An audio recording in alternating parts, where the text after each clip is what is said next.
Hello' everyone, আজি মই লৈ আহিছোঁ পানীলাওৰ এটা নিৰামিষ ৰেচিপিটো খাবলৈ বহুত ভাল লাগে আৰু ৰুটি বা পুৰিৰ লগত আপুনি খাব পাৰিব, ভাতৰ লগতো খাব পাৰে।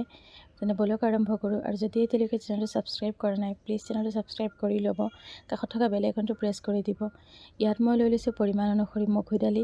দালিখিনি মই অকণমান ভালকৈ পৰিষ্কাৰ কৰি লৈ অলপ সময় তিয়াই ৰাখি দিম। আপোনালোকে যদি বিচাৰে ইয়াৰ সলনি শুকানে ভাজি ল'ব পাৰে। মই এতিয়া এপিচ লাও লৈ লৈছোঁ। লাওখিনি মই কিউব চাইজত কাটি লৈছোঁ।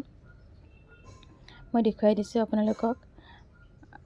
আৰু এই আমাৰ লাওখিনি কাটা হৈ গ'ল। মই এইখিনি ধুই ছাইডত ৰাখি তিয়াই ৰোৱা মগু দালিখিনি এটা কেৰাহীত দি দিছোঁ। মই তেল ব্যৱহাৰ কৰা নাই, এইখিনি শুকানে ভাজি ল'ম। দালিত এটা চেণ্ট থাকে, চেণ্টটো গুচি যোৱালৈকে। আৰু মই দি দিছোঁ অকণমান পানী। মই ফাৰ্ষ্ট টাইম ভাবিছিলোঁ কেৰাহীত বনাম, কিন্তু মোৰ অলপ সোনকালে বনাব লাগে, সেইকাৰণে মই এইখিনি প্ৰেছাৰ কুকাৰত লৈ লৈছোঁ। আৰু এতিয়া দি দিছোঁ মই কাটি লোৱা লাওখিনি, আৰু ইয়াত দিছোঁ পৰিমাণ অনুসৰি হালধি আৰু দিছোঁ নিমখ। এটা ডাঙৰ চাইজৰ বিলাহী অকণমান ডাঙৰকৈ কাটি দিছোঁ। আৰু মই এটা 3টা চিটি দি এইখিনি উলিয়াই লৈছোঁ। সিজি আহিছে দালিখিনি, লাও।